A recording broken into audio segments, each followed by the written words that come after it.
Foundation. We are absolutely thrilled. We are thrilled to have you all here tonight. Thank you so very much. Look at this. Look at this.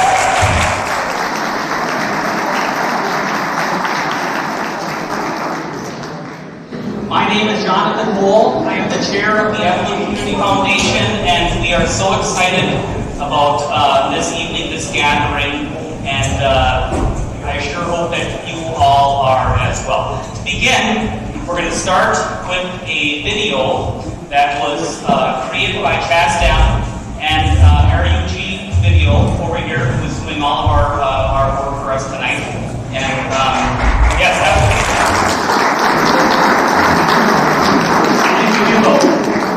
and there's a lot more where that came from. So let's turn our attention to the screen, please.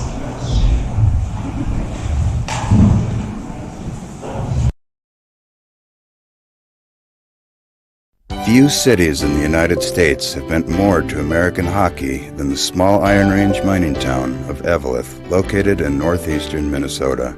From outdoor rinks and city streets came player development that would deliver Eveleth players from coast to coast at all levels of the game.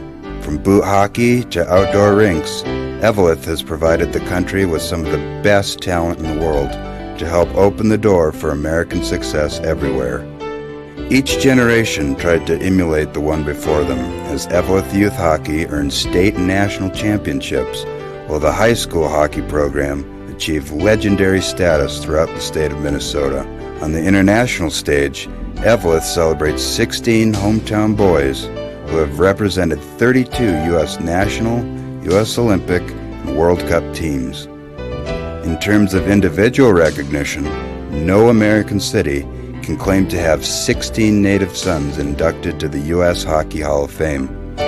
From youth hockey to world competition and on to the professional ranks, a century of Eveleth hockey history and success leads directly to the iconic House of Hockey, the Eveleth Hippodrome, which became the incubator for player development at every level of the game. Today, after nearly a century, the Hip is old and worn, with its cavernous skeleton still holding tightly to what new and glossy arenas crave with envy. A storied history defined by the athletes, steep in tradition, and heritage unmatched in success at all levels of the game. Eveleth became a household name in the world of hockey and has been rewarded by the fact that it is today synonymous with the game. Eveleth hockey and the Hippodrome is to American hockey what Detroit is to cars and Hollywood is to filmmaking. The Eveleth Hippodrome is an American hockey treasure.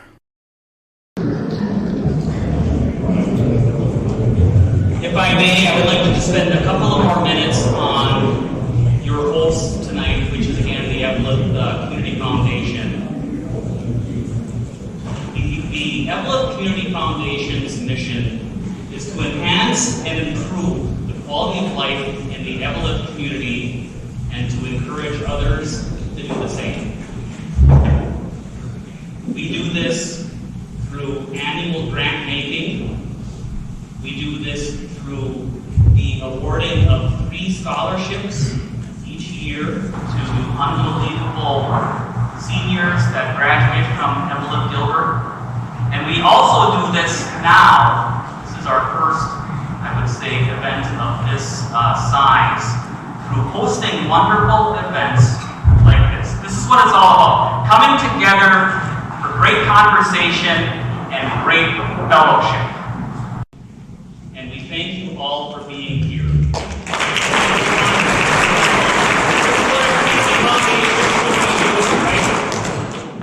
I mentioned grant making.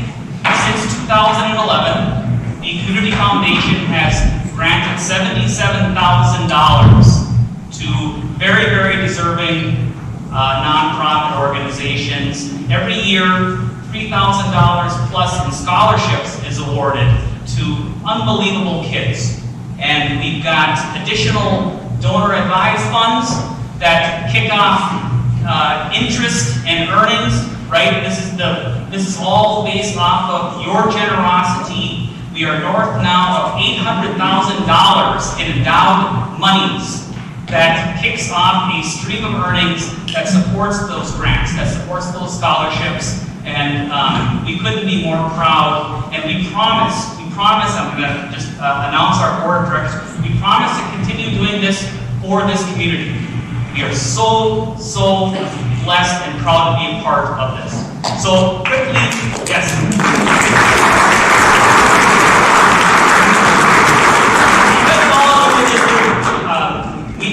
We acknowledge that we are beyond fortunate. So if I can very quickly introduce our board members, go and pester them, bother them, bug them, talk about whatever, but please ask questions. We've got Alex Peretz over here. We've got John Marcatini. Bob Pacelli. Mark James waving in. There's Marty back there. We have Sharon Mulish. Sharon's back here. Paul Chapman is back. We have Fred Finney Ritaco over here. You're going to be hearing a lot from him. I'm not sure if Kathy Nelson is here, but Kathy is also our board member, and I think that rounds it out. Did I miss anybody? These are the folks that show up every single month. We meet the third Tuesday of every month, but and we're passionate about what we do. But these folks are the ones that show up also in between the meetings, when all the hard work gets done. Right? You can show up for meetings, but then there's a lot of work that happens in between meetings, work that is manifested in things like this. So that's who we are. Please again. Approach us, talk about what we are doing, what we care about, what our mission is, what our purpose is, our areas of focus.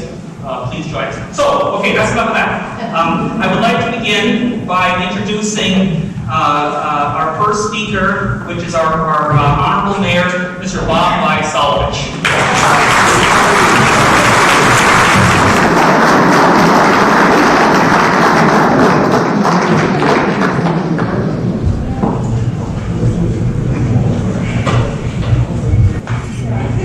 I'd like to thank everybody for the opportunity to be here tonight, and for all of you for showing up, and everyone who took part in making this such a beautiful ceremony and a success. And I brought a piece of paper with me to write stuff on, but you don't put your glasses on at the table. You grab John's drug, bread, eggs. That's what I got to look at here. But the Hippodrome is a building that's unique like no other. And the architects who designed it, I think they were the first ones to use adaptive architecture, because what happens to a 100-year-old building? You're calling for demo bids. We're celebrating its birthday and getting ready for the next 100 years. Because that building not only created hockey in the United States, it sent a lot of great athletes there, but it served this community. Everybody knows the events we had there. It's just a multi-purpose community building. It was way ahead of its time. And the city fathers thought enough of it to keep it up, the maintenance, and we're still doing it today. We're fortunate to have that facility, and it has become the heart of Eveleth for many years. When I used to travel for work, you go up to Canada, the Canadians talk about it like it's down the street. They're still renting time in that Hippodrome. This is in Ottawa. I didn't even know they knew about it. Then I was in Dallas, Texas, and I had one accountant asking me where I was from. She had a real squeaky voice, one of them irritating voices. Nice person, really a nice person. Where are you from? I said, the Eden Prairie office. And she goes, did you live in Eden Prairie? No, I don't live. I live north of Duluth. Where north of Duluth? So you're getting kind of upset, never heard of it. She says, where? Eveleth. She goes, oh, Hockey Hall of Fame in that ice arena we couldn't get into. They know all about it. Her and her husband took a ride up I-35 to see where you ended up. In the hotel in Duluth, they stayed. I recommended that they go see Eveleth. And they drove up, but it catches you by surprise, the people who know that, the influence it's had on the nation and the sport. Everybody's got a ton of stories they can tell about that place. Like, I was talking to people, Presley, remember those Ranger games when we were kids? Those were tough guys down there. That chain link fence around there was no plexiglass. Guys were rough, and those were everyday guys who worked and they went and played hockey at night. You know, we know hockey, we know the basics, and we know how it got to where it is today, and we've got a lot of great names from town here to add to our roster of famous people and to that Hippodrome, because that really set the sport of hockey on its way. But I'll just cut it short tonight, and again, I want to thank everybody for showing up tonight and for all the work to make this event possible. Thank you.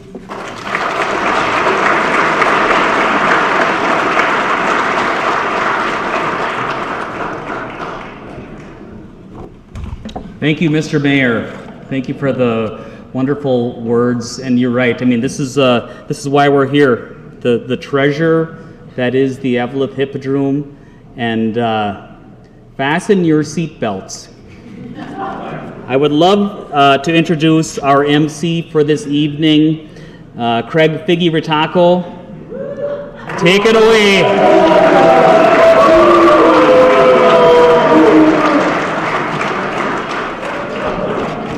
That was my mom and dad booing out there. Thank you. Thank you so much. Well, this is a little overwhelming. I think, what a great turnout. Thank you all for being here. It's a lot of fun to be here with everybody, a lot of familiar faces. And I know that we have a little bit of a program tonight, and I'll be introducing some speakers after I'm done. And bear with us. I know we want to get back to the Tutti Mangia out there. And the bar in the far right corner, and I know there's a lot of BSing going on out there, and I wish I could hear it all. To be a fly on the wall tonight would be something else. So, my name is Craig Ritacco. As I've been introduced, a lot of you know me as Figgy, and now a lot of you know that my first name is Craig, because I'm sure none of you knew that. As a native of Eveleth, I'm honored to welcome everyone to our hilltop city to celebrate a rich part of our city's history.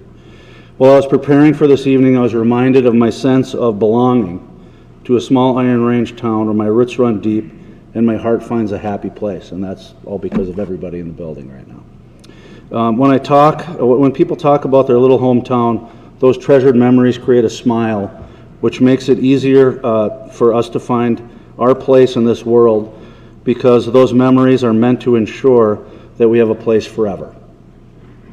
And we're in it right now. Thank you. The history of Eveleth originally began with the lumber industry, and suddenly pivoted direction with the discovery of iron ore. With mining came a colorful mosaic of 43 different languages, European customs, traditions, and recipes from around the world, along with religious backgrounds, which would include 12 Eveleth churches and a synagogue to cover all the bases. As I began to reflect further, I realized that few locations in the country had so many diverse nationalities placed in one small spot called Eveleth, a true global melting pot. Tonight our story is a celebration of those that came before us, our immigrant families who bravely left everyone and everything they knew for a chance at a new beginning. Our families didn't speak English, and many didn't finish high school. There were no Ivy League opportunities or family crests. Our inheritance is much more personal. Our wealth are the people who came before us, and our legacy is the community of Eveleth, which they built and left in our care. It was through their tears and fears and willingness to brave the unknown with perseverance and determination, which allows us to celebrate our history with the standards, values, and principles which have helped shape our lives. For those indelible gifts, we are forever grateful. Tonight is the beginning of a new chapter, a chapter to celebrate this beautifully restored building by the city of Eveleth that we're in right now, and a salute to the present. This beautiful stage brings us together to celebrate yet another truly unique experience on our 100th anniversary, the iconic one-of-a-kind Eveleth Hippodrome. As part of our history, we not only celebrate the many sacrifices and hard lifestyles by our families, but also their love and commitment to the Eveleth Hippodrome and all of the events and memories she has provided us over the years. From October to March, Eveleth transformed itself into neighborhood teams and city leagues as every neighborhood street became a makeshift ice rink for the citywide competition. The youth of Eveleth grew up on boot hockey while perfecting their passing and stick handling skills long before their first pair of used skates. Nobody had any money, they were all used skates, right? It was only a matter of time before the city was forced to build an inside facility called the Eveleth Recreation Building, located on Adams Avenue with 6 curling lanes on the first floor and a full-size hockey rink on the second floor. Within a short time, the public's appetite for competitive hockey required a much larger venue, which led to the building of the iconic Hippodrome, and home of the Eveleth's first professional hockey team, the Eveleth Reds, who would enter the national circuit with many cities throughout the country. For decades, the Hip was referred to as the Madison Square Garden of the Northland. It earned this title by producing generation after generation of Eveleth hockey players who developed their skills to become some of the best talent in the country. The Hip also earned this title by hosting countless events over the years, and I won't get into those because I know the guys that are going to talk behind me want to talk about those a little bit, so I don't want to steal their thunder. Right, Dougie? I don't want to say anything. I was sitting at my dining room table a couple days ago, and I wrote this, and you guys are going to make me cry tonight, so. All her cheers, all her tears, and all her jeers. All her laughs, all her smiles, all her care, and all her miles. All the moms, all the dads, all the cheerleaders, and all the lads. The Eveleth Pep Band playing 25 or 6 to 4, Bosco sweeping the Hippodrome floor. If these walls could talk, and some people believe they can, what a story she would tell. As the oldest arena in the state of hockey, the Hip is a museum which holds our history and is our obligation to protect and embrace it for the new chapter and the next generation. Tonight, this fabulous evening is a result of the community coming together, thanks to the countless volunteers of the City of Eveleth and the membership representing the Eveleth Area Community Foundation. They deserve our sincere gratitude for their tremendous work. Thank you.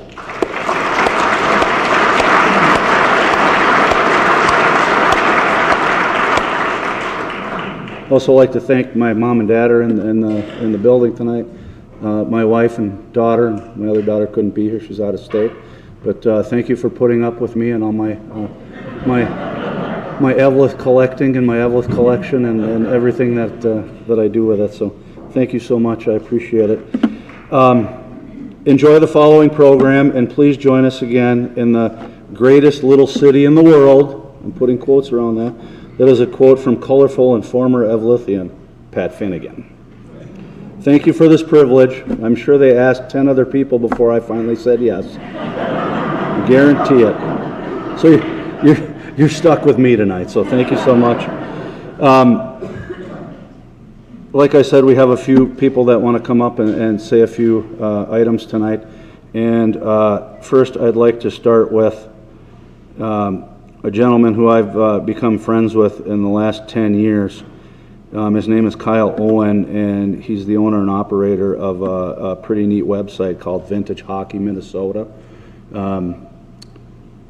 I've been on the site quite a bit, researching things and looking things up, and then and we've become friends over the last 10 years. So I'm going to call him up, and then over on my right as well, silent auction items. I see somebody outbid me for something. I'm not very happy about that. I know who you are. So I'm going to have Kyle come up, and he's going to talk a little bit about the history of the Eveleth Hippodrome for us tonight. So thank him, and thank you, sir. Thank you. Thanks so much, Figgy. As I told Figgy when I got to Eveleth today, I didn't get the dress code. I felt a little underdressed, so didn't get the suit memo. But as Figgy said, my name is Kyle Owen. I'm the owner and webmaster of VintageMinnesotaHockey.com. We come to know many of you here today in attendance over the years. And basically, we're all here to celebrate the game that we all love and the history surrounding this unbelievable community that has produced so many legends over the years. Our good friend Figgy, and which our wives, I'll have to say, there might be a little laugh here from somebody in attendance. Our wives mutually call us, me and him, hockey nerds, and your boyfriend called again when we missed calls from each other. Figgy asked me to be present today to talk, and I'm elated to be here before you. I don't have the resume and pedigree as many of you in attendance. I personally haven't skated on the hip ice since I was a 10-year-old youth in Pee Wee hockey for the Cooper Youth Hockey Association in New Hope, Minnesota. But one thing is for certain, and the tie that binds us all, we are here to talk about the game we all love that has given us so much over the years. And this community and this history-laden building has been written about and featured in the web pages or the pages of our website, in which I'd like to share a few personal thoughts and a bit of history about the hip this evening with you all. If only these walls could talk is kind of the motto of my speech. Maybe an overworked or spoken cliche, but what that means to me. Envision you're a child for a moment, and on a much warmer day than today, you head to a local delicious ice cream shop where your parents rewarded you with a delicious ice cream sundae or ice cream cone. Sounds amazing, right?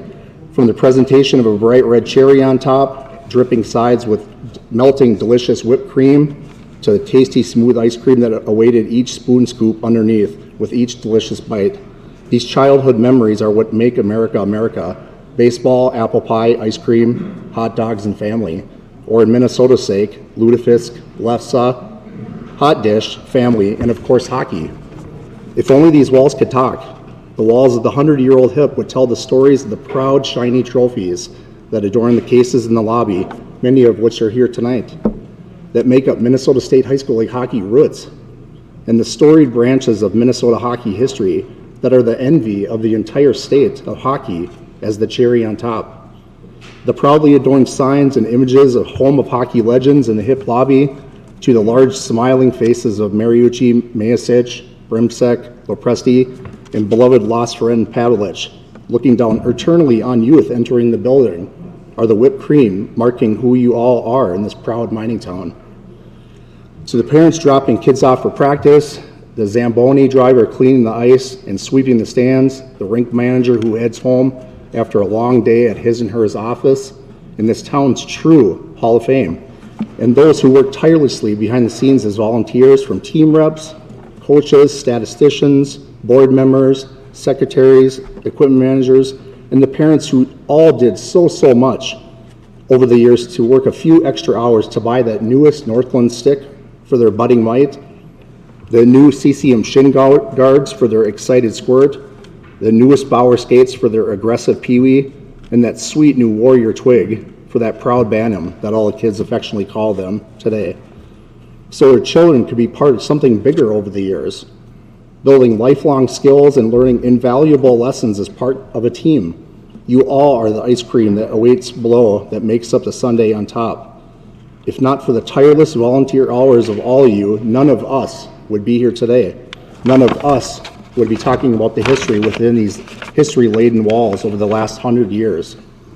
Many people talk about it's the small things in life that make a big difference. Watch the adorned smiles of the kids playing down the street, to those winning a game, to the tears of those being defeated, to those making the team, to the shiny trophies that will be added yearly to the cases. It's those memories that will last a lifetime. The alumni enshrined 0.5 miles away within America's Hockey Hall of Fame, to those enshrined in the NHL Hall of Fame, will forever remember the memories made with their friends in the room. From the hotels of out-of-town tournaments, being with their best friends, to the jokes played on each other at the rink. And as Herb Brooks so eloquently quoted, the best memory of my life was winning the tournament with my high school buddies at Johnson High School, some many years after capturing the gold medal in Lake Placid.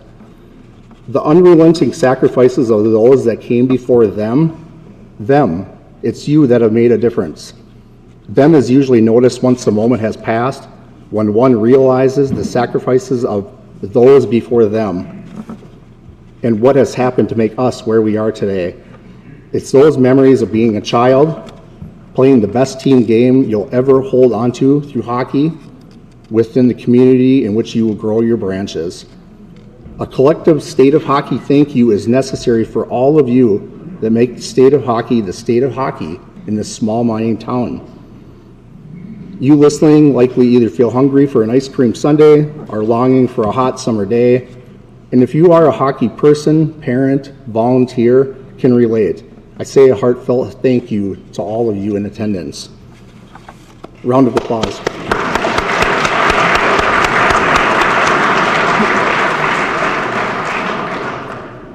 So if only these walls could talk and peel back the new layers of paint laid upon the historic brick walls, they would speak of the community that is not only celebrating the state's oldest ice arena that Figgy talked about, but the nation's fourth oldest ice arena still in continuous use for hockey. Behind that of 1910 Matthews Arena in Boston, Massachusetts, 1913 opened Calumet Coliseum in Calumet, Michigan, the Russell Sage Rink in Clinton, New York, that opened in 1921, and then, of course, the Eveleth Hip that opened on January 1st, 1922. It should be pointed out, though, that Minnesota's first indoor arena was in Halleck, Minnesota in 1894, and oft considered the birthplace of Minnesota hockey. And the Twin Cities' first indoor ice arena was that of the White Bear Lake, also called the Hippodrome, in 1926, that is also still in use for hockey today. So just have a little bit of history about the Eveleth Hip. Of course, this has been obviously talked about, I'm sure, a lot, but for the season of 1920-21, Eveleth's hockey team, known as the Reds, joined the U.S. Amateur Hockey Association as a member of Calumet, Houghton, American Sioux, and Canadian Sioux. This season, the first for six-man hockey, proved to be very successful, one for the team with importation of several Canadian players, led by Ching and Abe Johnson, Pert Galbraith, Percy Nicklin, and Vic Desjardins. The Eveleth team won the coveted McNaughton Cup by defeating American Sioux 10-1, with the public often asking, where is Eveleth? How do you pronounce Eveleth? And what is the population of Eveleth?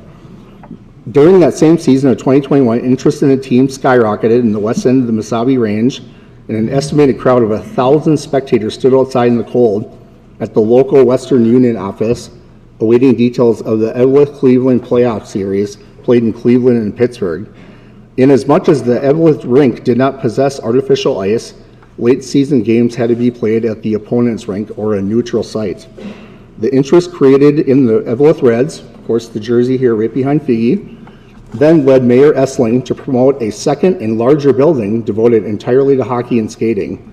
Essling, a native of St. Peter, Minnesota himself, and a lawyer, was a first-rate promoter and developer. The new building, the Eveleth Hip, was built during the summer of 1921. Before the structure was completed, a number of entangling lawsuits were filed which questioned the city of Eveleth's right to construct or operate the building. These issues became a hot political potato in the city. However, nothing came of the suits, and the Hippodrome was opened January 1, 1922, before a full house as the locals defeated the historic Duluth Hornets 10-6. The Hip led to a drastic growth in interest in hockey that was fostered by the big-time hockey the Reds brought, also bringing an intense interest in the game in Eveleth. Soon, most of the youths and many of the adults were playing some form of the game. By the mid-30s, the original Hip had become dilapidated and was greatly in need of repair. In 1936, the arena was completely renovated. The original steel beams today and trusses were retained, but all else was replaced at a cost of $150,000, whereas the original building cost only $50,000.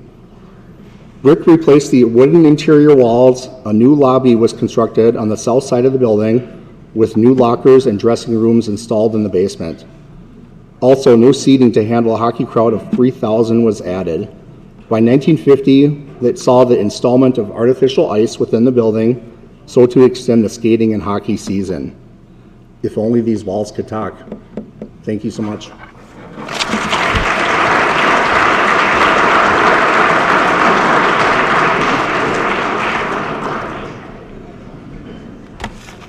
Thank you so much, Kyle. I'll try to lean over a little bit. The microphone's a little far away, and then this moves, which probably isn't good for a guy like me. It was interesting. Kyle was talking about when they installed the new ice facilities in the Hippodrome, and he and I had the opportunity to go over the rec center today and take a tour of it, and it was pretty cool being in there. And it's just not cool because that's how they used to make ice in Eveleth. They'd open the windows, and that's how they made ice for a few months of the year. So it was, and it was really cold in there, so it was kind of fun today. As I was thinking, as I was talking to Pete Lopresti the other day, and he mentioned he was coming up today, and we were kind of BSing a little bit and having some laughs like we do on the phone. And I said we were getting the championship trophies from the Hippodrome. So over here tonight we have a lot of memorabilia on both sides of us, but we have the first championship 45 trophy, 48, 49, 50, and 51. We have those in the house, right, Johnny? Johnny Mayasich in the house. So we have those, and they're kind of fun to look at. And we were talking about, I was thinking about like watching American Pickers or Antique Roadshow, and they talk about patina on the trophies, and I'm like, that's not patina, that's nicotine from when you could smoke back in the day. That blue haze in the lobby of the Hippodrome from back in the day, right? Not patina, it's nicotine. So. Next speaker, I'd like to call up a good friend of Eveleth, another Golden Bear, Golden Gopher national champion, Cal Casalter.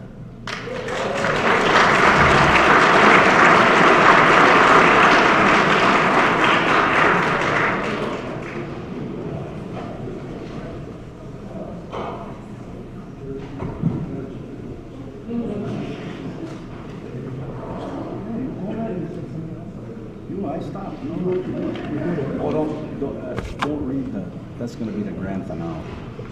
Yeah, poem. Okay. The grand finale. Yeah. Thank you, Fig. This is one hell of a crowd. Tables are all full. That's fantastic. Lean right in there. They can't hear in the back. Oh, is that right? I could hear you, Fig. Anyway. So I want to thank the Eveleth Community Foundation Committee members for their hard work, putting the celebration of the Hippodrome together and coordinating all of the exhibits that are here today. They did a fantastic job. That's a great job. When you think about the years of the Hip and the people that are here in attendance today, there are not many years out of that 100 left that the people in this room can't account for. So I was talking to John. John's 88. That's only 12 years after the Hippodrome was built. So you have the crowd in here can add some information to the Hippodrome and what it did over the years. As you look around, the Hip history speaks for itself. And with all the displays and everything in the Hip and all the displays that are here today. We learned all aspects of the game from fighting over who got to plow the snow between the periods of the Ranger games. Remember that, Doug? Yeah. Operating the clock to keep from the Ranger games, to operating the clock, keeping the penalty book correct, refereeing, and the art of table tennis during game room. Thank you, Rose. Gigi took care of us during the summer.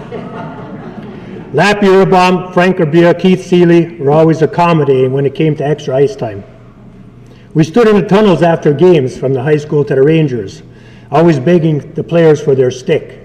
And if you got one, get the hell out of there and go home. Right?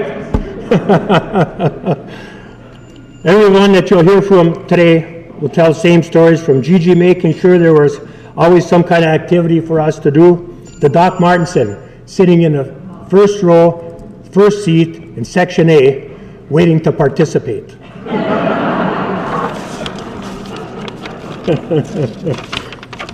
All of the activities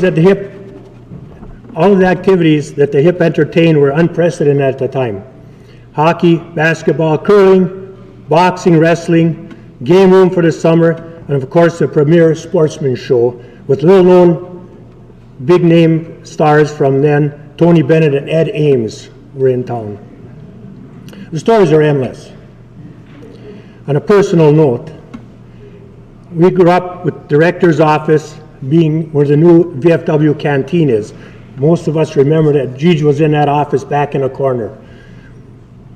I was carrying the puck one day in a hockey game when I was a junior. I went over the blue line, and I got over the blue line. The defenseman brought his stick up too high and hit me above my left eye. I was bleeding like a stuck pig. They helped me off the ice, and as we're going down to the locker room, Doc says, "Take his skates off, we'll go upstairs." I said, "What do you mean, upstairs?" Took my skates off, we walked up the stairs, went through the lobby, back into Gigi's office. He laid me on a table, he put 10 stitches in and says, "Now don't do that again." And I went and finished the game. That was the first period. I went and finished the game. No time for a trip to the hospital. Those are memories. Everybody's got stories to tell. I'm not keeping anybody from telling them. Everyone enjoy the history of the hip and all the stories tonight. Have a good time.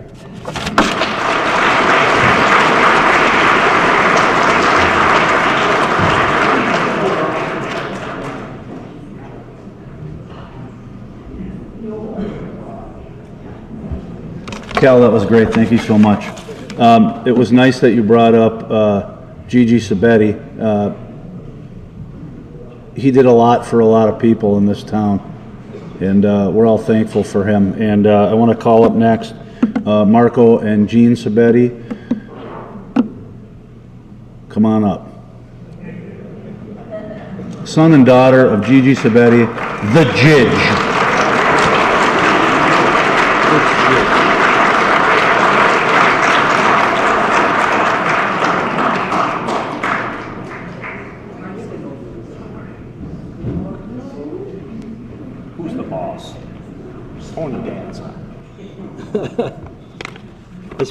I suppose you're wondering that didn't Gigi and Ann have 3 kids?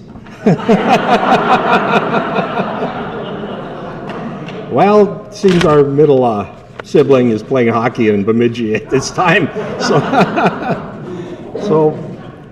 Jeannie and I will handle it. Okay.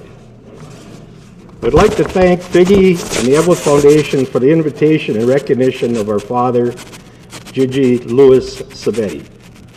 If you called a hip between 1947 and 1980, you were probably greeted with Hippodrome. Most people automatically knew who they'd be talking to. Gigi's job was recreation director of Eveleth, whose office was in the hip. He was in charge of scheduling, organizing events and leagues in town, not only hockey, but year-round activities. When I was younger, kids would ask me why my dad wore figure skates. Well, it took me years to understand his message. His job was to teach kids that there were more sports than just hockey. Hockey didn't need a lot of promotion in Eveleth. It had plenty. Judge, that's what everyone called him, along with us, had a mission in Eveleth. It was to make sure every kid had some kind of a game and venue to participate in. He wasn't a fan of all-star or traveling teams. His philosophy was to make sure every kid could play with their friends and rivals in house leagues in town, making every kid had a chance from star pitcher to right fielder.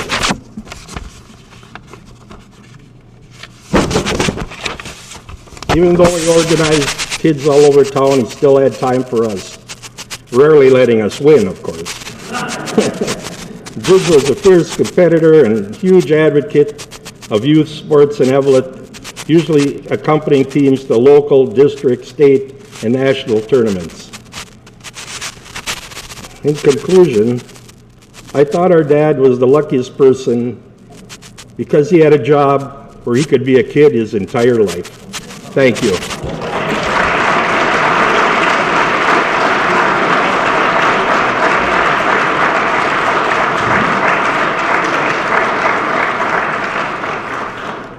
Hi, my name is Jean Horwath. In this room, probably you know me as Jeannie Sabetti.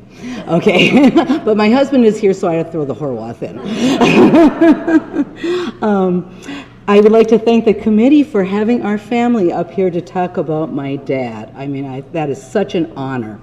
I would also like to take this opportunity to thank the committee, the lobby committee, whoever they were. I know Chucky Dem was part of it, that decided to hang my father's picture in the lobby with the hockey legends. He never owned a pair of hockey skates in his life, and he is up on the wall with these hockey players, and that is quite an honor.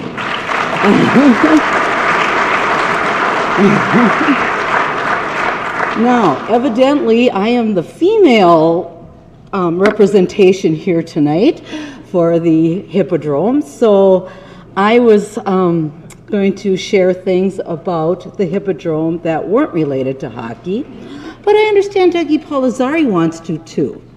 Well, I'm going to do it anyway because he hates to lose. And he beat me at enough kick the stick and steal the flag in my lifetime that I'm just going to do it to him. So many people, everybody in Eveleth had a share of the Hippodrome, has memories. I mean, come on. We went public skating, you went around in a circle, and then the whistle blew and you went around the other way. And to the Carol Coco's 45 collection, we all know all the words to the last kiss. Our dear Carol, yes, she was very, very thoughtful, always there, always there. Yeah, that's right. So if, of course, women in my generation, girls at the time, were not allowed to play hockey, or it was not a thing. We still have a lot of memories of the Hippodrome. And my dad was a big part of that because he set up some of these events. And, I mean, we remember game night where you shot some pool or played some ping pong. We remember musical concerts. The Electric Prunes. Come on. What a night. The cheerleaders would practice at the Hippodrome. The Barrettes. Sometimes you'd go to hockey games and maybe you'd just hang out in the tunnels. They were kind of dark, and we're not going to talk about what happened. So, all of these events, of course, took a lot of scheduling, budgeting, labor. So my dad had a lot of help. He had a great staff, very loyal. Annie Schmaker, how many years did she work there? Come on. He had a loyal staff, and all of the hours of volunteerism from people of Eveleth and the surrounding area was incredible. None of these memories would have been made without all of the help from the community that my dad loved. This was his heart and soul. Eveleth and the Hippodrome was his second home, and this was very, very much an honor to be here to talk about his legacy. I was not going to say this part, but I'm going to, because I think it tells a lot about my dad.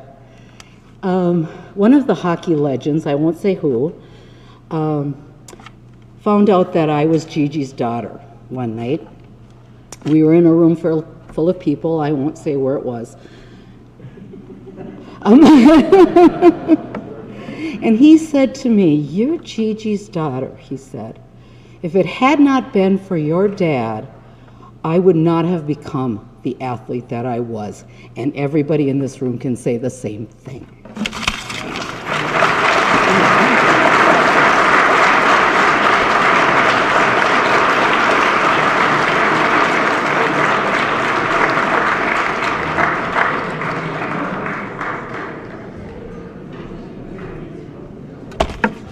That was outstanding. Back in the 50s, there was some pretty fierce ping pong tournaments that I read some articles about in the past. I think Johnny Masic won one of those back in the day. Rudy Perunovich owned the title as well. and I think he edged out Aldo Presti at one point in time, and I've read that it was pretty fierce competition between those guys back in the day. So, you know, as I reflect here a little bit, we talk about, you know, the Eveleth Hippodrome and everybody here. You know, the Hippodrome, you know, iconic in itself and the brick and mortar that it is, and all the stories that go along with it, but I think all the people and all the characters that went with her over the years really make it that much more of a special place. So everybody here tonight, thank you for being here, and all those that came before us. This is truly an honor. Next speaker, Eveleth Golden Bear, Colorado College Tiger, St. Louis Blue, Dougie Palazzari.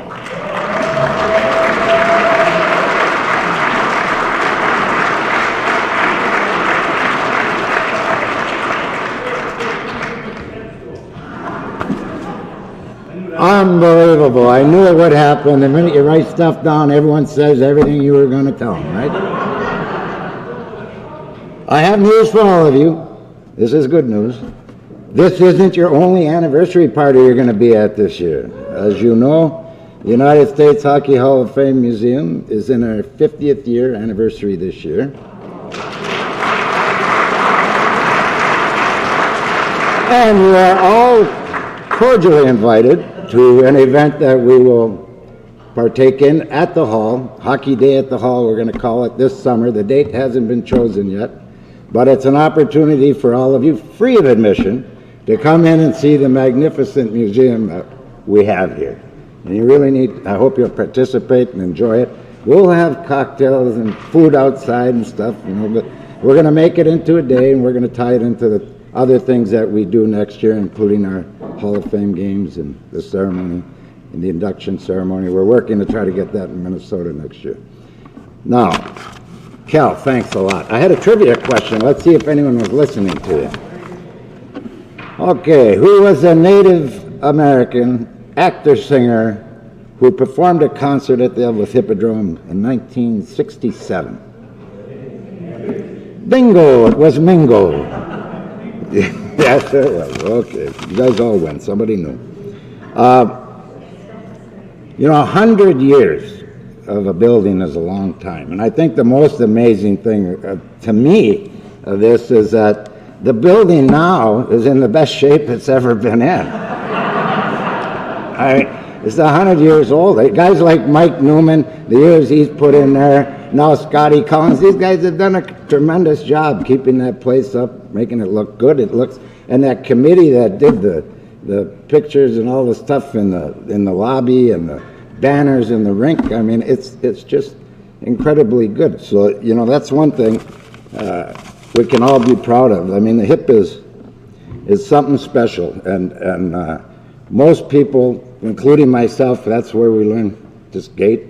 I was 3 years old when my brothers Stephen and Philip would take me down to public skating, like they've talked about. Public skating was really big then. You know, Saturday afternoon, they have the music playing. They had skates. They had a skate room. Gigi's office, Gene, was also a skate room. You had all those pairs of skates. You could check out skates and go skating. You didn't have to have your own. And they'd play music, and everyone, like they said, would run around in a circle. You had to leave the middle of the rink open so that the figure skaters, and Gigi was one of them, would be out there. And then you left it along the sideboards open for the ones that are just learning so they could hang on if they fell. And then everyone else would go on a circle till you heard the big horn. Then they'd stop and go around the other way. And the beauty was it, though, the best was the high school kids, because they'd always, you know, grab the hand of their sweetheart, and they'd be skating nicely around, you know. It was really quite cute.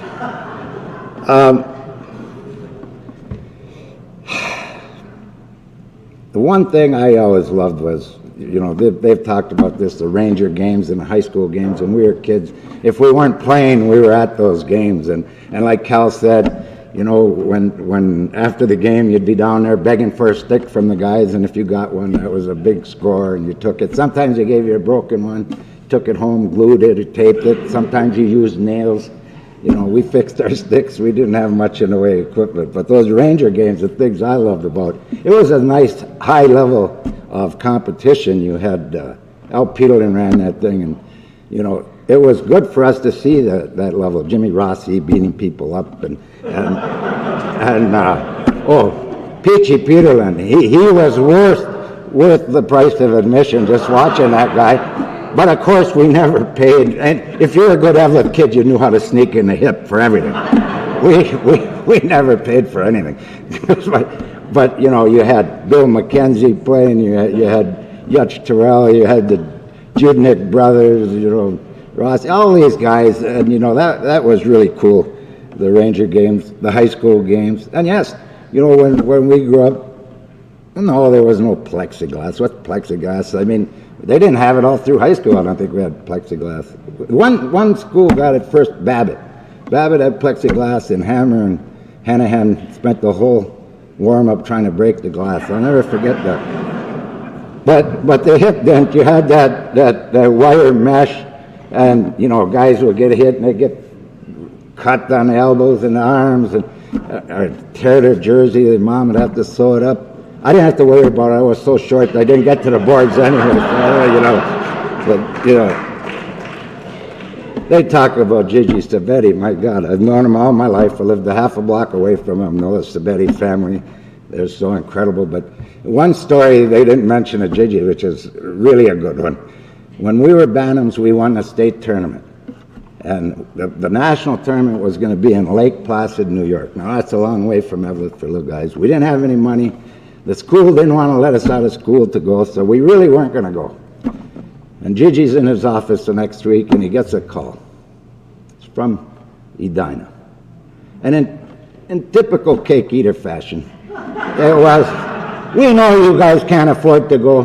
Billy Nyrop was on that team. He's a Hall of Famer, great player. But his dad was president of Northwest Airlines. Says to Gigi, well, we got the plane fueled up. We're taking your place. And that didn't sit well with Gigi. He just said, no, we're going. That was it.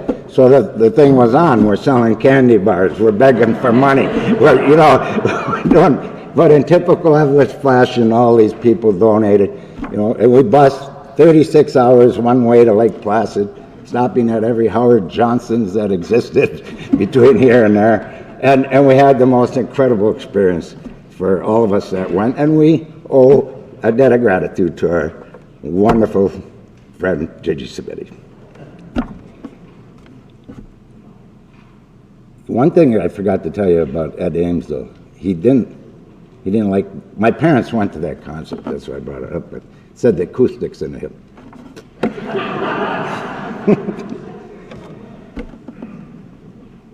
You know, we always talk about Eveleth, Hippodrome, all the great players that have come through there, and there have been so many from so long, and so many decades, so many wonderful players. Some you know, some you don't know. Do you know how many great American players were there that you don't even know how, from Eveleth? I mean, they're all over the country playing. They were excellent. Some of them, when the war came, kind of ended their hockey playing type of things, but and coming through, and now we lost one of our recent greats, Mark Pavlich, which is, you know, sad for all of us. But I don't think the hip really known for that. I think what the true beauty of the Hippodrome is all the feeling of enjoyment and love that so many people have had there. All the different activities we've had, whether it's Battle of the Bands or it's the ping pong, or if it's the basketball tournaments or the curling they had there, the sportsman show. There were so many things. So the Hippodrome was really a great community thing that brought us all together. So I'm happy to be here tonight, and I want to thank the foundation as well for putting this on, and I hope you guys will all show up when we do our thing this summer up at the hall. Thank you.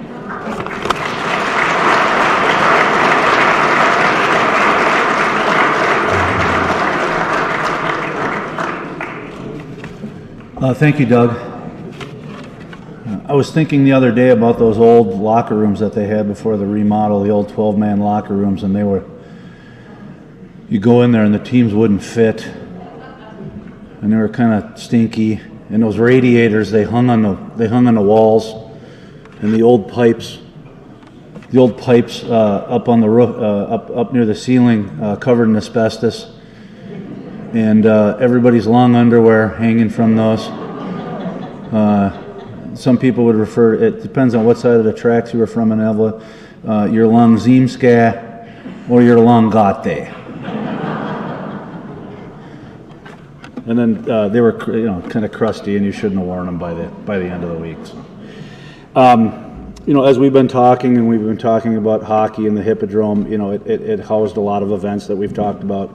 It also housed many basketball memories over the years. My dad was telling me that even back in the 50s, it would house the district 27 championships, and he said they got all the football players and all the hockey players, and they had to go put the court together in the Hippodrome.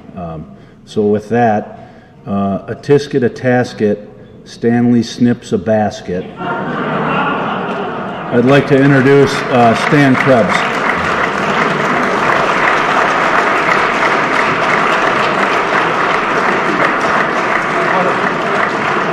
Does this go up? I think it can go up A little bit? He used to play hockey. New definition of a power forward in the hockey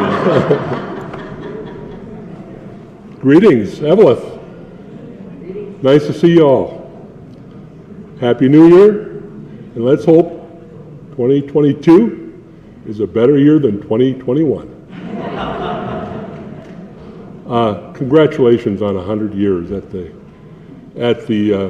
Hippodrome. It's just an amazing place. I stopped in there. I got here a little early today. I stopped in there today, and it's like I'd never left the place.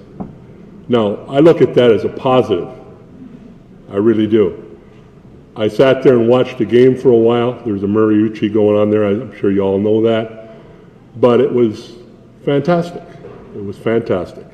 I want to just back up just a second, just to let you know that I've been away for a lot of years, just getting home on 4th of July once in a while. But I've missed Eveleth a lot, and I want to just give you a little bit of background. I graduated from Eveleth High School in 1970 and went to the University of Minnesota for a couple of years. That experiment did not work. And then I left there, and I transferred to a place in Sioux Falls, South Dakota by the name of Augustana University. And it's known as a basketball, football area. I got a degree in history, business, and I played a lot of basketball there. And that's really what I wanted to accomplish by leaving Minnesota. I wanted to play a lot of basketball to finish out my career. After I graduated from there, I went to a place just west of there called Mitchell, South Dakota.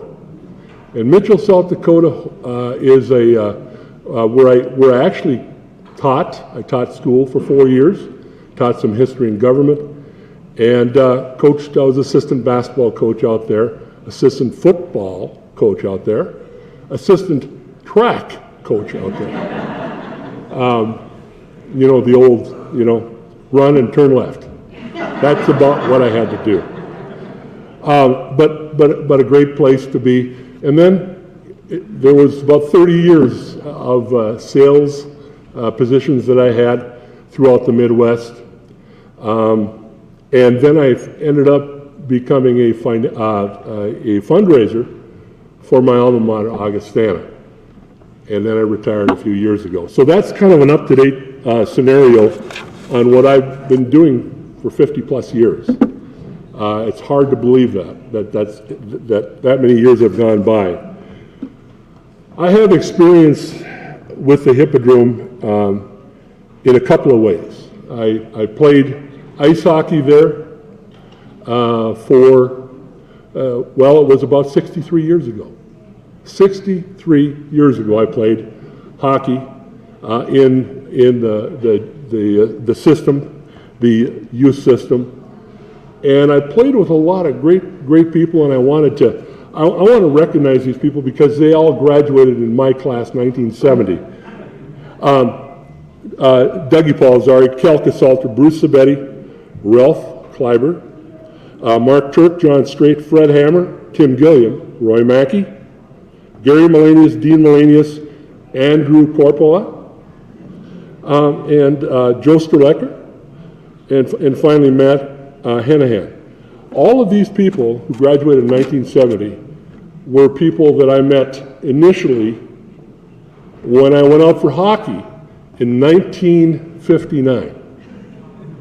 This really dates almost everybody in the room here, I think, but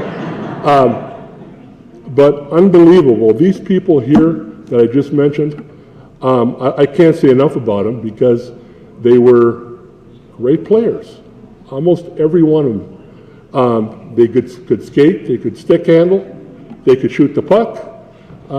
They were good. They were good teammates across the board. And when I started in 1959, they were unbelievable partners to have in starting my hockey career here.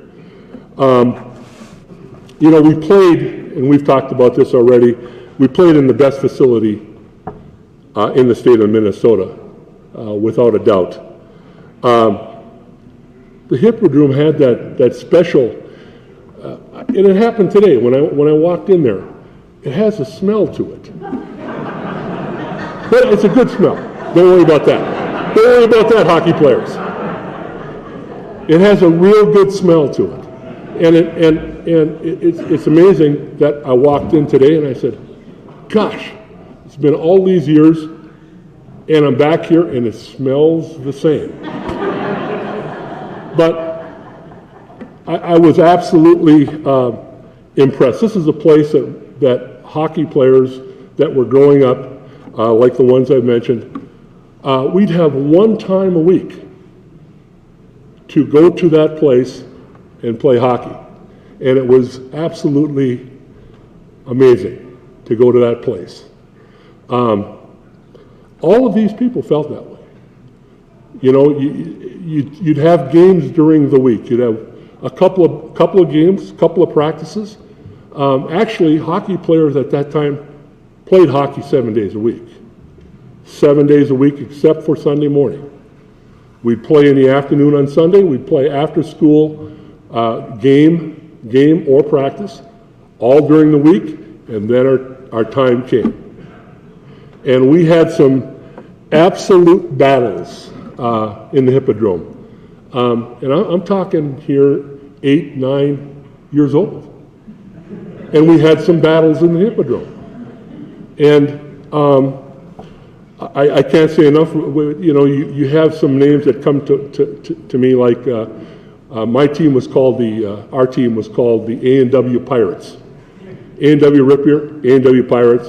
There was one called the Immaculate Conception Church, Rexall Drug, Drobnik Transfer, you name it. But we had about 7 or 8 teams that would play.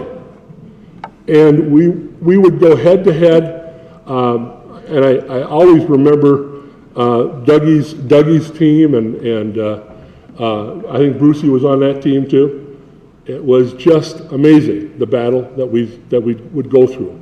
And we did this. Dougie was never on my team, I was never on his team, and we would go at it from the time the puck dropped until the whistle blew or the horn blew at the end.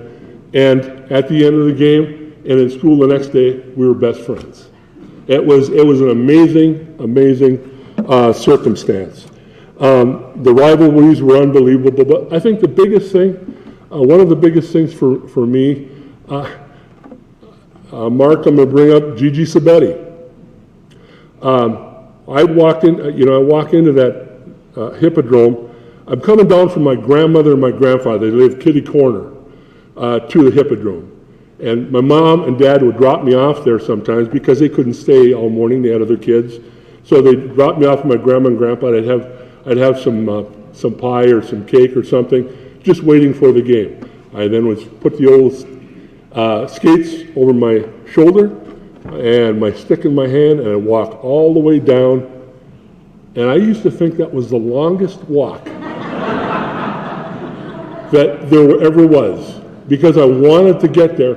And you know, that area there, if you walk through it, the wind's always blowing there, isn't it, Dougie? It's always blowing. Even today, it was blowing hard there, and it was kind of cold. But the place is magic, actually. I really believe that. And I'm talking about the hockey part of this, and all of these players contributed, you know, to the magic. Gigi Sabetti, and the help that he had in organizing. He was constantly there. I don't think I've ever been to a Saturday game where Gigi Sabetti was not there. And he continually organized, made sure everybody was there, and monitored the games as they went on. So I echo what Mark has said about his father there. A few comments, notes on the hip, and I'm going to make a few comments regarding some of the players that I had mentioned. Now, Dougie really was too fast for hockey. And he's too small also. But he was so fast that I barely could catch up to him on the ice. And then because he was so small, there was nothing to hit or nothing to push. Unbelievable. Ralph Kleiber, one of the best goalies besides Peter. Where's Peter? Peter, you're the best. But he was one of the best goalies I've seen. I could not get a fast break goal on him if I wanted to, and other normal ones. I hated to play against Ralph Kleiber because he stopped me 90% of the time. He was good. Kelka Salter, he had one of the best shots I've ever seen. Had a lot of goals. Had a great slap shot and a good wrist shot. Brucey Sabetti, have you ever seen anybody more solid in your life? Just solid and steady, good skater, good guy. He looks the same as he did 50 years ago. He does. He does. And what can I say about Fred Hammer? Freddie, well, he was a hammer. He knocked a lot of people into the boards, and I'm glad I had him on my team, my A&W team. I really do. I had my share of goals and assists, and all the players mentioned worked very hard and contributed to that. I just have down Gigi Sabetti. I talked about him a little bit. One of the things I really missed that once upon a time I talked to Johnny Masich about was how everybody played boot hockey in the community, whether it be in front of the Hippodrome or whether it be somewhere else. Boot hockey was big. Stick handling, shooting, etc. And that's one thing. Because I lived at Ely Lake, you know, you'd think Ely Lake is only 4 miles, and it's only 4 miles. But I had a tough time getting into town. My mother and my dad, in 30-degree below zero weather or 20-degree below zero weather, are going to have to start the car and give me a ride. So we carpooled a lot. But we didn't carpool for boot hockey games, and we didn't play any boot hockey games out at the lake. But that's one thing I missed. And I want to compliment the Hip on their concession stand. The biggest thrill for me, because I didn't have many bottles of pop or Cokes back in those days, was after the game was over, I'd go there and have my Coke, and I'd have my peanuts or my candy bar. They had the best. They had the best. Playing hockey at the Hip was exciting, challenging, and a lot of fun. It was magic. Thanks to the leaders that continue to put young people on skates. It's a great game. I love the game of hockey. I still follow it quite a bit today. I don't skate anymore, but it really is a fabulous game. One of the toughest decisions I ever had to make in my life came when I was in 7th grade. And we're going to talk a little bit about short and tall and so forth. Now, Dougie's short. And I'm tall. But back in 7th grade, I could feel myself starting to grow and so forth. So I went from probably about 5'6" to 5'9" over the summer. And I could feel myself slowing up. I was just slowing up. I wasn't, I knew that because Dougie wasn't slowing up and I was getting further behind. I made a decision, not only on that, but we had a new basketball coaching staff at the high school. Our basketball program was really down over the years, really down. And so Jim Rolando and Coach Dimo Masic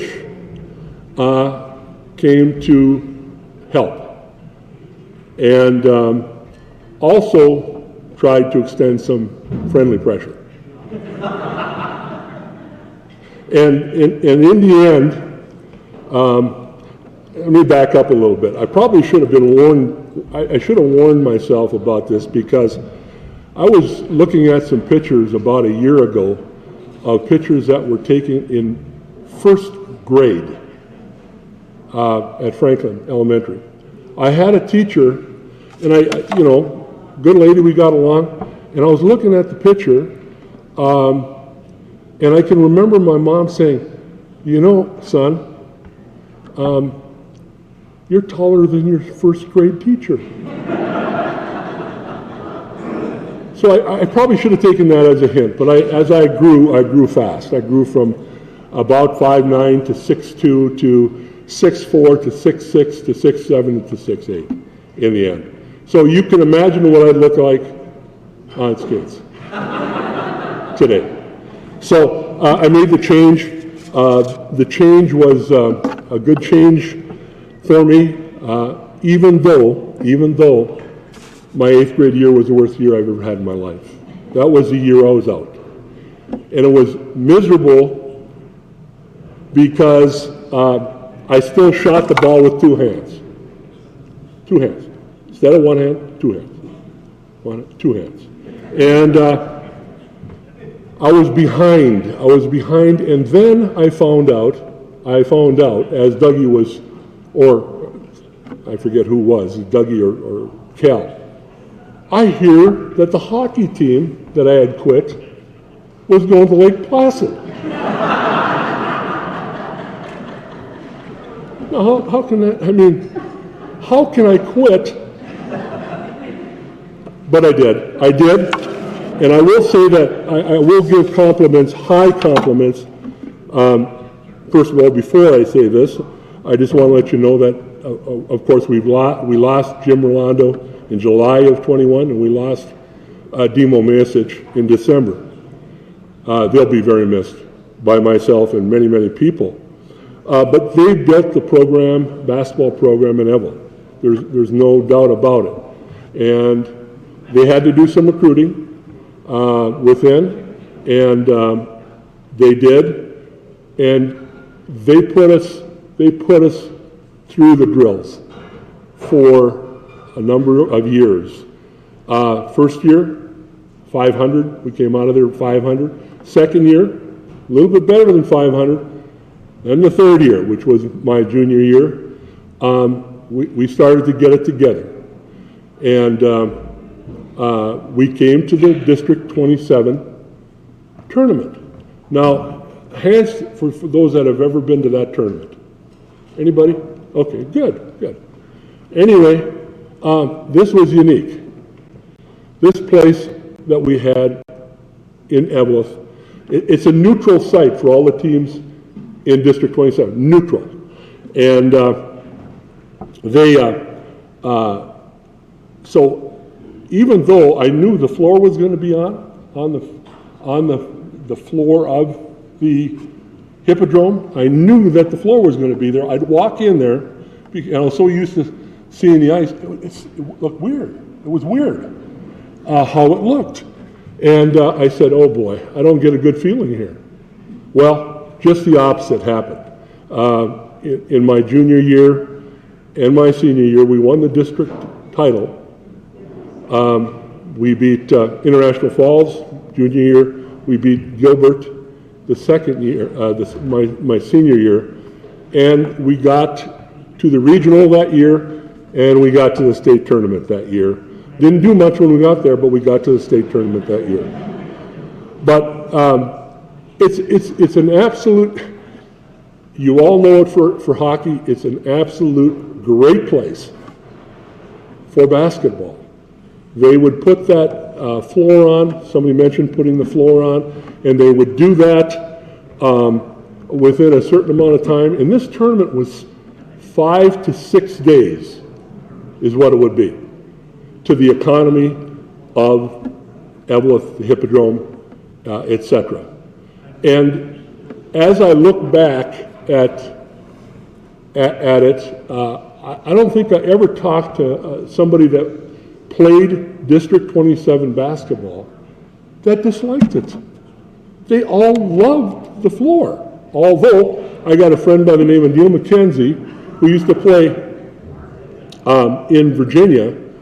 He said, you know, I love that. I love this. And he said, I love the smell of that place. I love the smell. And I said, you know, I agree with you. I love the smell. He said it was unique. The floor was good, but he said, make sure you tell them that there were spots on those floors where it was absolutely dead. But we were very happy to win those tournaments. But I want to say that the Hippodrome was a perfect place for that basketball. And I later in life I had gatherings together with people from players from District 27, and they just said, this is the place. You know, they could come there and practice for an hour, each team. There were 14 teams. And every game we filled it, except on the one end. We filled that arena. And I was just amazed. I couldn't believe there was that much interest. So that was a good thing for Eveleth. You know, it probably lasted 6-7 years at most. But it was a good thing for the school, for the city, etc. When I left Eveleth and I settled down at either the university or Augustana, you know, you have some real jokers that you play with sometime, and they continually, you know, will try to, you know, fool you or pimp you or whatever you want to call it, with stuff. And I used to tell the Eveleth story almost to everybody I met, because it was a talking point with me, because I loved Eveleth, and so you'd get in these discussions with these people, and you'd find out they really liked it. And I did the same thing in South Dakota. They didn't even know what a hockey puck was when I got out there. But they, in the end, understood that there was a love for hockey, a love for basketball, and it's a unique situation with the background of our people, and they learned to give me static. In other words, when I made a basket, I used to shoot a hook shot right or hook shot left, and they would run down the floor and they'd say, "Hey, Hippodrome hook there." The first time they said that, I couldn't believe it. But every time I made a right-hand hook or a left-hand hook, they would say, "Hippodrome hook." Hippodrome hook. They joked and they joked, and the last time they did it was we all had graduated, and we were going to do a roast, and a roast of each other. We had 6 seniors, and I was going to roast this person, was going to roast this person, and and so forth. And so I roasted my good friend, who happened to be on the Sherburne State Tournament championship team.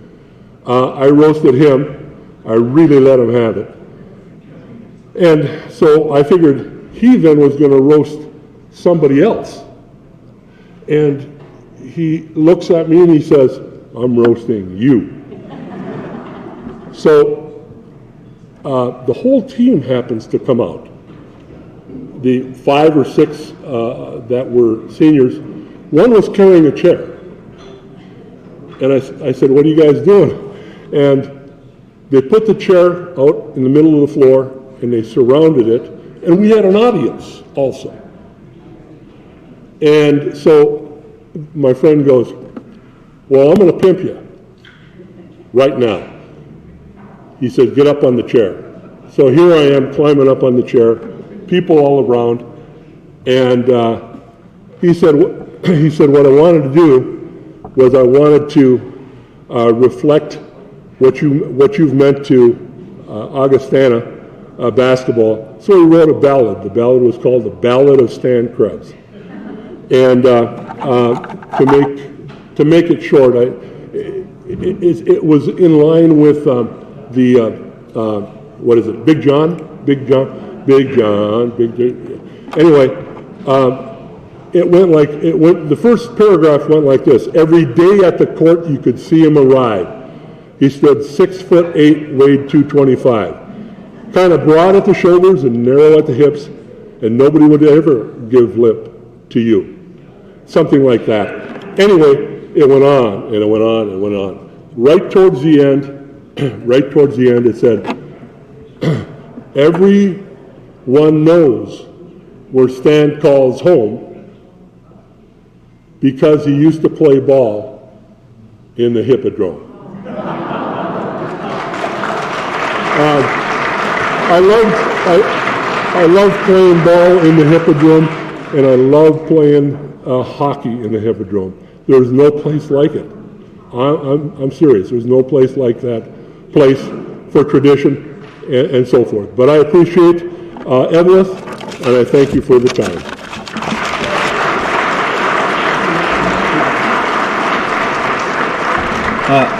Thank you, Stan.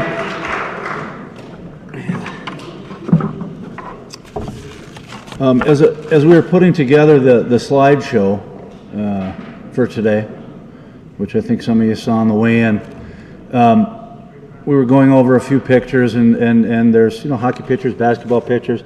There's a picture that I want to give to Stan. And when I introduced him, I said, "A tisket, a tasket, Stanley snips the basket." That was in 1970 when Eveleth won the District 27 championship, and Stan is on his teammate's shoulders, cutting down the basket in the Eveleth Hippodrome. So it's not a great copy, but here's a copy of the picture.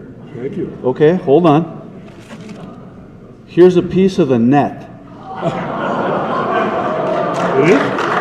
From 1970, Mike Newman found it. Here's a piece of the net.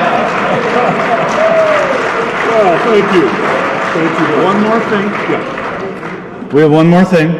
In the photo, Stan is wearing an Eveleth warm-up, Eveleth basketball warm-up, maroon and gold, with the number 3 on the shoulder. We'd like to give him that warm-up tonight.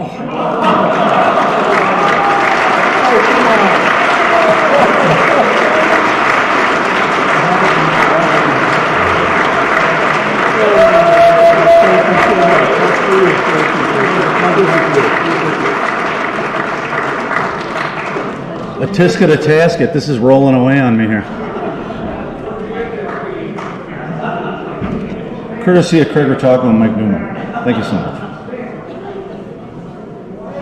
I had to give it to him. It was just too cool not to. Next speaker. We'll keep things moving along. Virginia Blue Devil, I had to say it, sorry Mike. UMD Bulldog and coach of the UMD Bulldogs, Mike Sertich.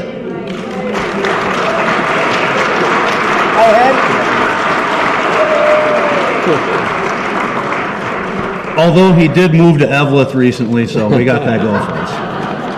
Oh, boy. Never ends in Eveleth, does it? Can you do me one favor? Can you all stand up, and when I say clap, just clap 3 times? Come on, stand up. Ready? Clap. Thank you. Cal Casalter bet me $100 I couldn't get a standing ovation in Eveleth.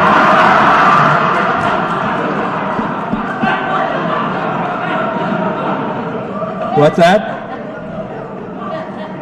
Oh, well, hey, Cal? Yeah, I know. When I crossed the DMZ at Midway to come to Eveleth, I knew I was going to be in trouble right away, but I want to thank Bobby Pizzelli for inviting me here to be part of this tonight. He said you got to give a Virginia perspective of Eveleth. And I don't know where the hell he went with that one, but I don't think he realizes growing up in the 60s and the 50s what that rivalry was like.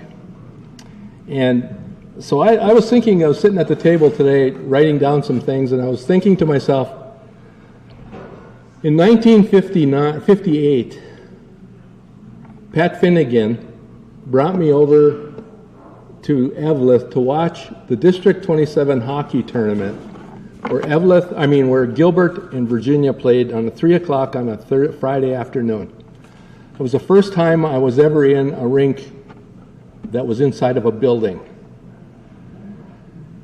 That was the start of it for me in following hockey and realistically beginning to understand, living by the Finnegans, just exactly what Eveleth was and is. My dad was born in Eveleth. I have a lot of relatives in Eveleth, John Indahar being one. I kind of feel like I have roots here, but my hockey sure as hell didn't show it. Every time I stick handle, the puck turns soft and brown on me. So, in the 60s, we played here. We never beat Eveleth in Bantams. We never beat Eveleth in high school until 1964, when we beat Eveleth for the very first time in 40 years. Now, I never won a state tournament, but I'll tell you what, that night we did. And I don't know if how many of you are familiar with the old Minneapolis Tribune sports page, but it was the Peach section. We made the Peach section. Virginia hockey made the Peach section. They beat Eveleth. I remember in the 60s going into the 70s and then coming to watch my brother have wars with Dougie.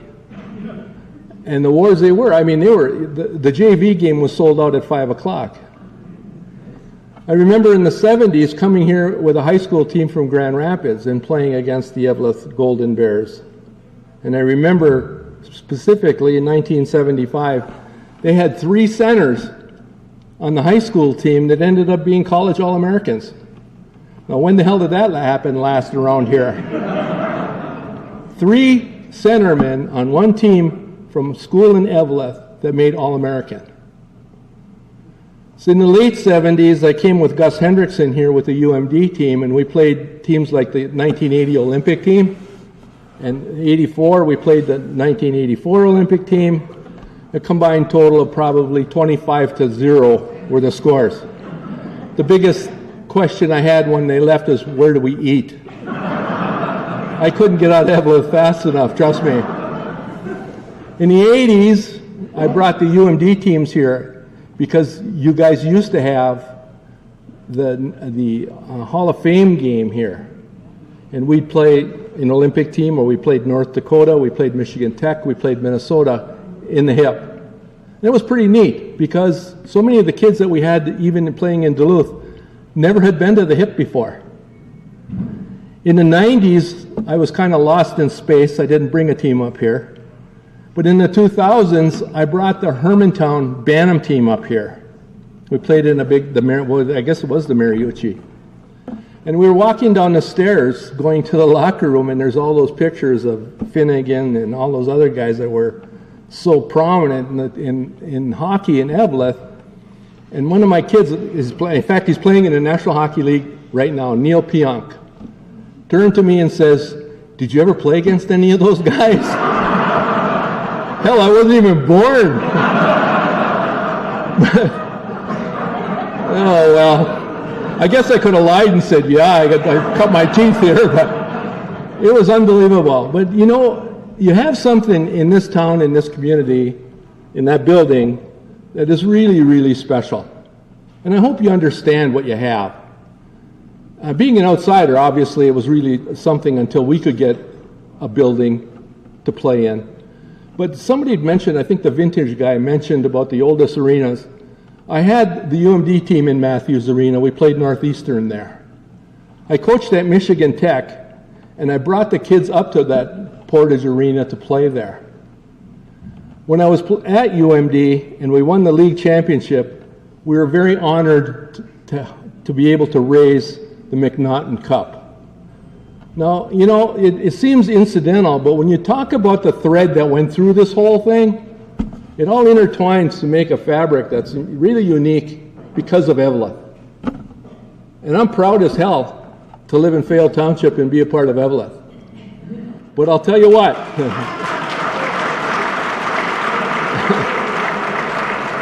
I had to go through some serious stuff with John Miasic at Margie's Bar to get in there. He checked my visa many, many times. Why? Don't forget, you're still from Virginia.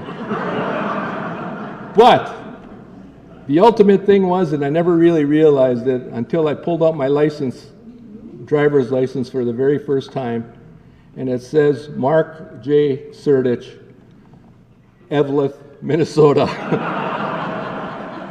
I come a long way, haven't I?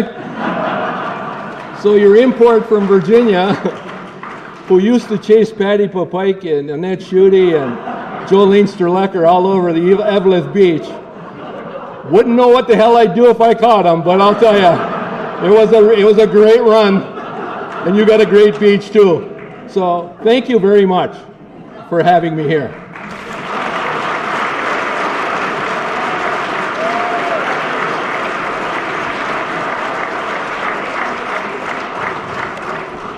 Thank you, Coach. That was great. One more speaker. We're getting a little long-winded this evening. Thank you so much for your patience and sharing this evening with us.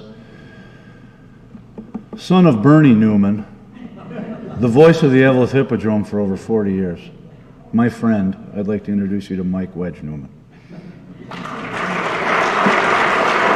He's the last speaker.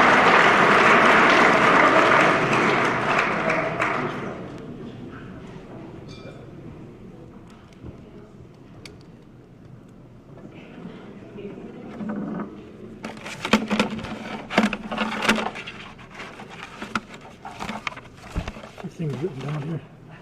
Okay, here we go. Bernie's microphone. Good evening, ladies and gentlemen, and welcome to the Eveleth Hippodrome. And remember, no smoking in the arena.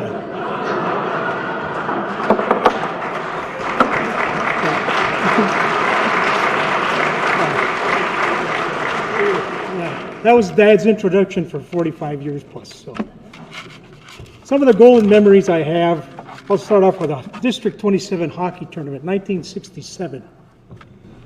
Sitting in Section B, left corner of the lobby, Eveleth beats the Falls, International Falls, 3-2. My brother Kim was in the net. I have the ticket stub from that game.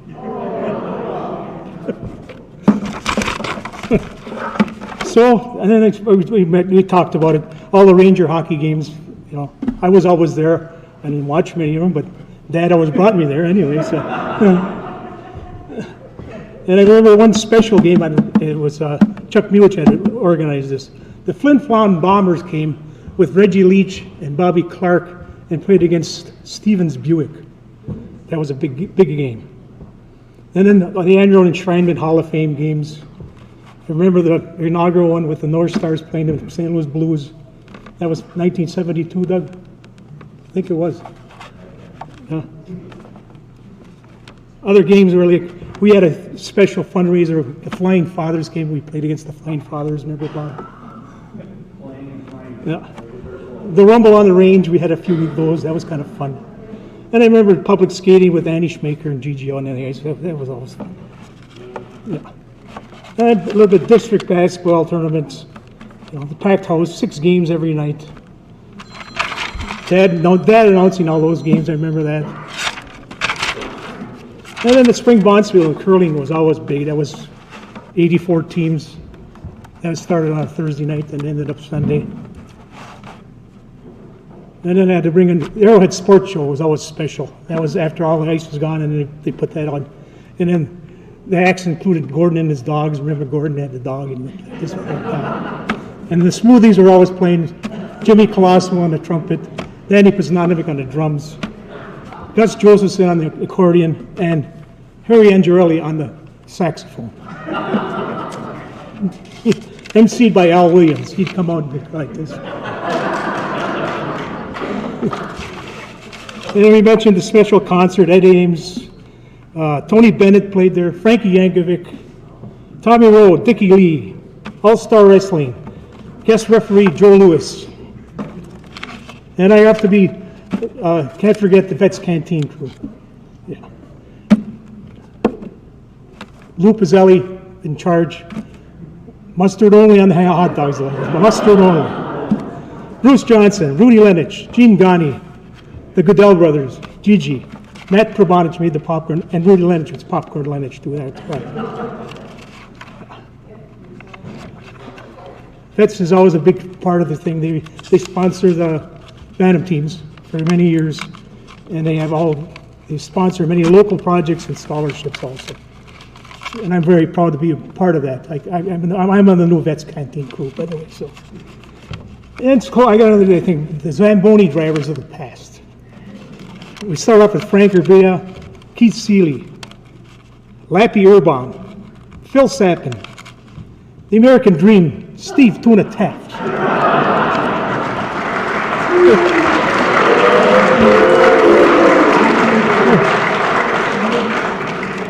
Vic Mihalich, Matt Hanahan, Larry Hall, Charlie Skrjans, Dash Nystrom, Woody Woodnich, myself, and Scotty Collins. Then they had the rink rats before the Zamboni came. And that was like a special honor if you got to push the snow in between periods. And they had a little gate over to the left of the lobby there where they push the snow underneath into the tunnels. They're all cherished memories of a true shrine. Here's to a century of fame and glory. I'm going to leave you with a little poem that I found. I think it's an appropriate send-off. It's called My Hometown by Gilbert Finnegan. If there is a man with soul so dead who never to himself has said, my old hometown's been good to me, someday I'll speak what's in my heart, and in that way repay in part my neighbors, just the folks next door who gave me riches by the score. If fame or fortune be my lot, if by the great I am forgot, I still prize most the smile or frown conferred on me by my old hometown.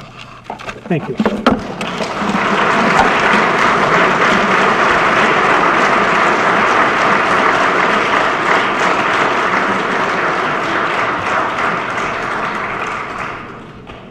I tried to get Bernie's microphone. I didn't get it.